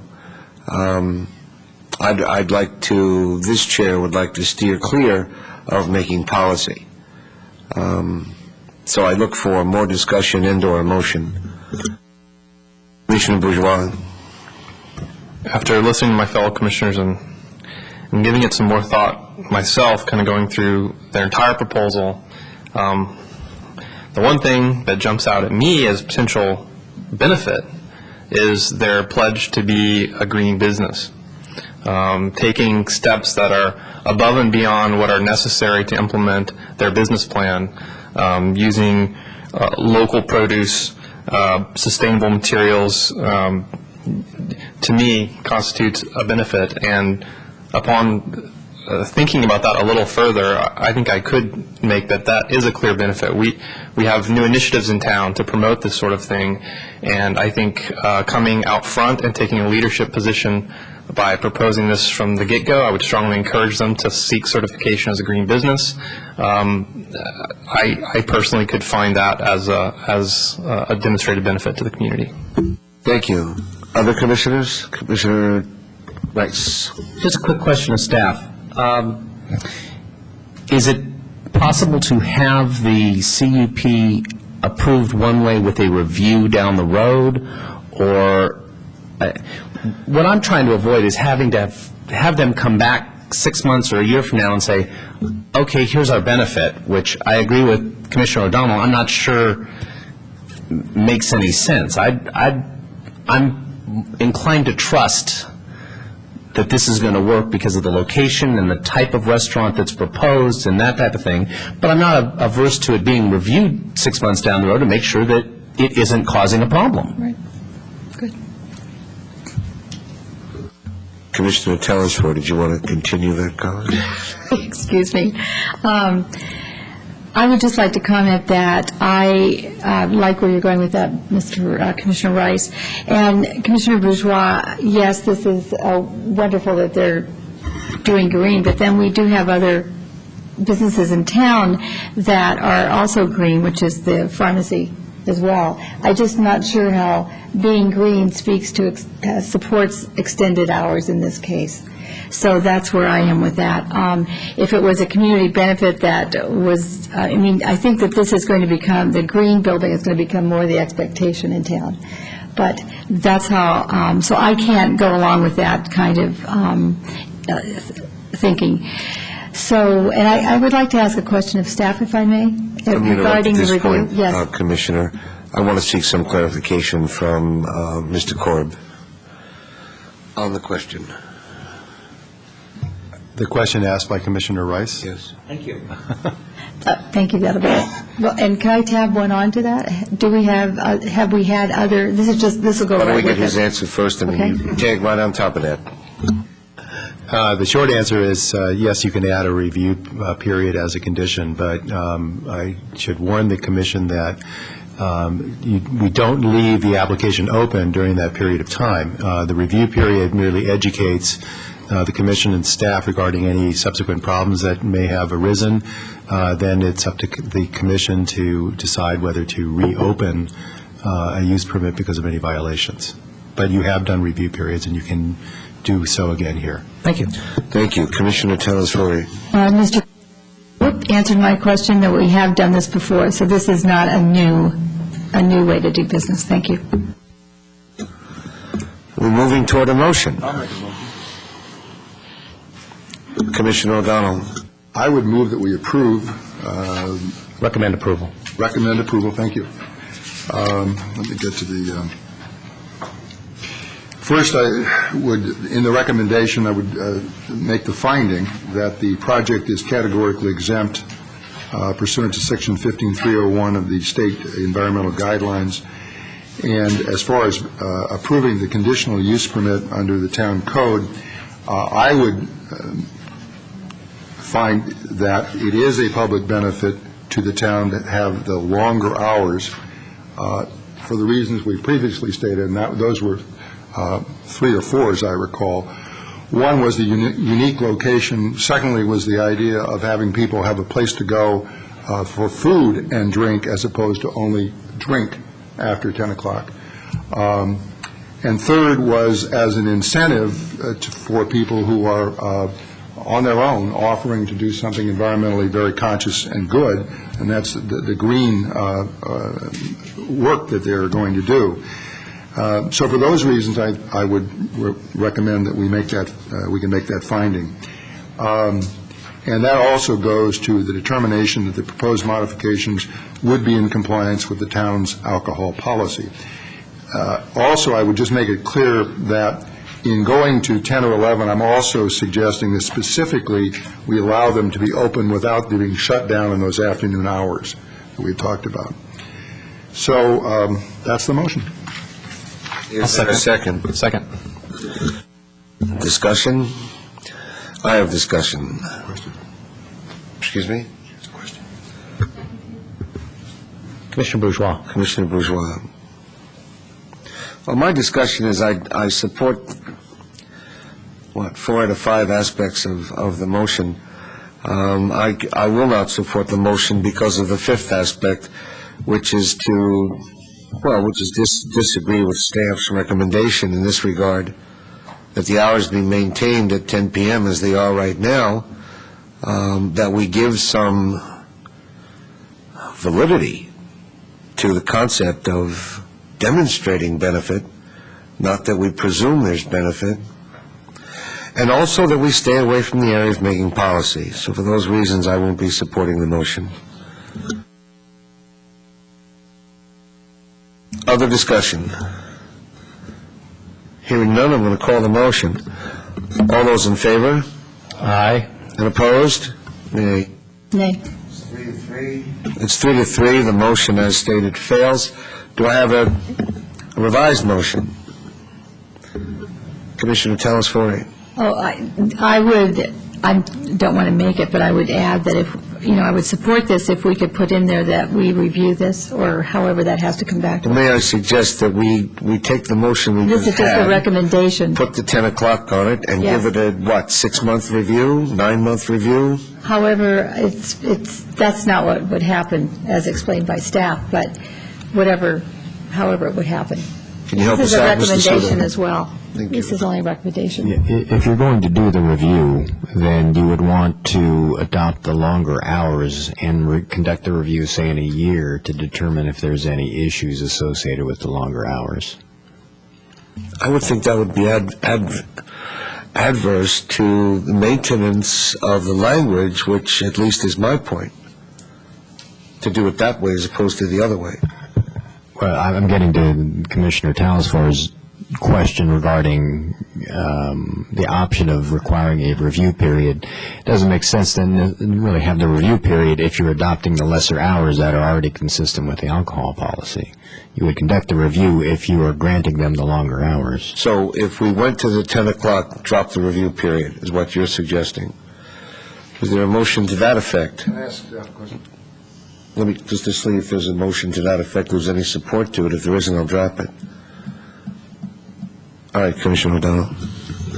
Just so we can be clear on the record, since there's been some suggestion that we would not be following the staff's recommendation were we to extend the hours, if I understand the staff's recommendation, it is one of the lighter recommendations I've listened to in a long time, and that is the staff seems to suggest to us that the finding of benefit is fairly open here. It's not a narrowly defined benefit, and perhaps I'm misreading staff, but I don't find staff's statement about not meeting the benefit to be a strong statement. Am I misreading that? When we wrote the staff report, we did not identify evidence that would lead us to conclude that there is a demonstration of community benefit. So in the absence of that, we recommended that the hours be restricted to 10. Now, the commissioners, based on what you've heard tonight, are free to reach your own conclusions regarding benefit. But when we wrote the report, we did not see that demonstration. Thank you. Do I have discussion or a motion? Commissioner Talasfor. So I guess a discussion point, or I could refer this back to staff. And with all of our other restaurants, Mr. Suda, that come before us, they have to have, they've been recommended because they've demonstrated that community benefit. Haven't we held them to that bar? Most of the restaurants that have the later hours actually predate the alcohol policy.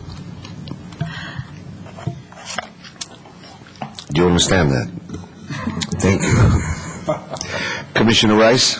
Because I don't want to steal Commissioner O'Donnell's thunder, might I suggest that you reintroduce the same motion, but with the one-year review period for the later hours? Maybe that will buy us the ability to move this on. Well, I can try that. I didn't hear any groundswell of support for that, but let me try it again. The same motion, however, that the granting of the conditional use permit would be subject to a review in 1 year to make sure that the performance of the conditional use permit was not being adverse to the public by being in violation of any of the conditions or of the use permit itself. So the same motion with that modification. Thank you. Do I have a second? I'll second that one as well. Provides a second. Discussion? I'll make one comment on it, that I think it accomplishes the checks and balances that we want to put into this without forcing the applicant to come back to us, pay another fee for a modification of the use permit. I mean, I think what we want to do here is support businesses that want to do business in town. So it's not a money issue per se, but it's a process issue. I'd rather trust that they're going to do it right, and if they don't, we have that ability to review it and reopen it. I understand what you're saying. Other discussion? Well, Oh, this is hard, but I probably would go with this because this is a recommendation to council. So if with that's in there, that's It's a fine. And also, can we consider the modification about the bar being extended or something? Can we put that in there? Mr. Suda, would you please? You remembered what I was talking about. Let me just add. Yes. See if this satisfies you. We would add to the motion that the plan as submitted would be substantially followed, and specifically that the bar itself would not be elongated or made bigger. I guess elongated is the right word. We don't care how wide it is. So Expanded. elongated. Lengthened. Lengthened. Thank you. And the seconder agrees. All right, discussion. Commissioner Sayat. I also have one request then for the maker of the motion and the seconder. Going to process, if when the one-year review takes place, if it can just clearly list out and demonstrate the benefits that they've done within that year, then I will be willing to support it. Can I ask a question of the requester? If it helps. Well, otherwise I can't support it because I don't understand it. I want to know what they have to show. In other words, 3 or 4 of us have said we think these are the benefits that could flow, and they're not. Everybody isn't coming up with the same benefit. So in 1 year, we know that it's either going to do the green things, et cetera, or it isn't. So that's an easy one. Right, that's one demonstration. I've said it's better to get people to go to restaurants than go to bars. Well, how do you prove that? I mean, do we count people going into the bars before they open and then count Commissioner O'Donnell, does that mean you're not in favor of that? I'm trying to understand it, and I want to make sure. I'm not sure that she needs to answer that. I mean, the 1 year needs to show clear benefit. Well, if I could finish it, then she could let me know whether she. No, I don't want to debate back and forth. You don't have to. Let me finish my comment to her. That's all. You. Excuse me. Yeah. I don't think we have to take it. What she's saying is, in 1 year, they need to demonstrate clear benefit. I don't want to spell out what that needs to be right now, and I think we can. And I won't beyond what we're supposed to do in recommendation. Makes it fairly simple. I won't do it. If you'd like to explain something, I might consider it, but since the chair won't let me find out, I can't support it. If I may, through the chair. Yes, ma'am. I think the language is pretty clear to me. They have to demonstrate. The applicant has demonstrated a clear benefit to the community. And it's okay for us to present findings which we believe for it.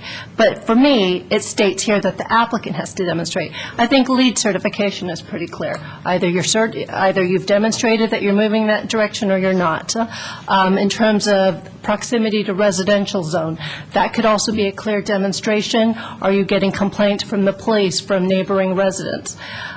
I think with all of these findings, in some way or another, within a year's time, we have to be able to say, were these correct findings or not? And, you know, the applicant, I think they can easily see the findings that were in their conditions of approval and come back to us and say, we believe we've demonstrated these.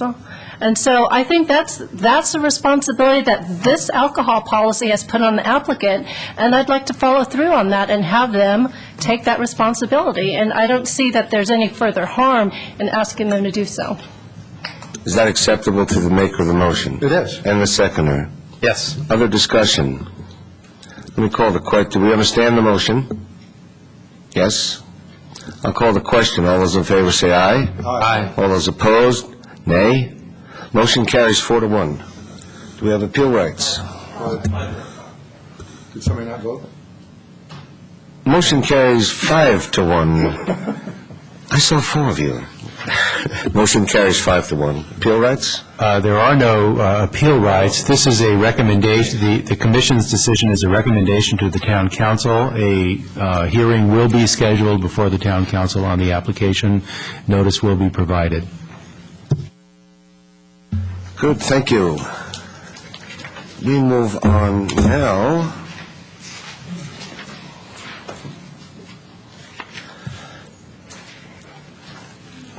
Pardon me for 1 second. We move on now to continued other business. I don't think we have any. That takes us to new other business, a report from the Director of Community Development, Mr. Suda. Just a note for the record that Commissioner Bourgeois asked a question about approved tree lists, and I believe we clarified that prior to the meeting, that it was the list he was referring to was an approved master list of street trees that was approved by council, I believe, in 2006. And regarding the chair's question about council resolutions specifically addressing the issue of mass and scale in regards to demolitions, we are still researching that, and we'll get you a response at the next meeting. We've gone back 4 years now, and we're continuing our research. Thank you very much. Are there commission matters? Commissioner Telesfori. Hi there. I'd like to ask my fellow commissioners, last year we had a series of trainings, and I would like to propose that we continue that, but I'd like to hear if members of the commission thought that was worth it, or for the information we received, the additional dialogue among us on various issues when we were not at a, official meeting. So did that benefit us, and would you like to continue it? If so, I would, and I'd be happy to, take themes and topics and continue. Commissioner Sayok. It was very beneficial for me, so I would like to continue it. And one thing that was highlighted, at least for me, during today's hearing is there's a lot of ambiguity about the tree protection ordinance, and I would like some further training, if it'll be by myself or as a group, on how that's enforced and what it exactly means. So. Other discussion? We have a so-called Commissioner Bourgeois. I was just going to say, generally, I think we can use all the help we can get. And, I don't have examples off the top of my head for specific training, but I'd be willing to attend anything staff's willing to put together. We have a so-called fifth Wednesday coming up in April, Wednesday, April 30th. Commissioner Telesfori, would you like to spearhead that date as a possible training date and collect from us or from staff subjects that we could discuss? Right. We had an ongoing list last year, and we can, put that list out to everybody and then take new topics as well. And that date is fine with me. Today is March 12th. Our next meeting is, March 26th? Would you report back to us on that date, what subjects you've identified and your intentions for April 30? Thank you. We'll also see what commissioners' schedules would allow for attendance on that evening. Okay. Thank you. Other commission matters? Hearing none, we are adjourned.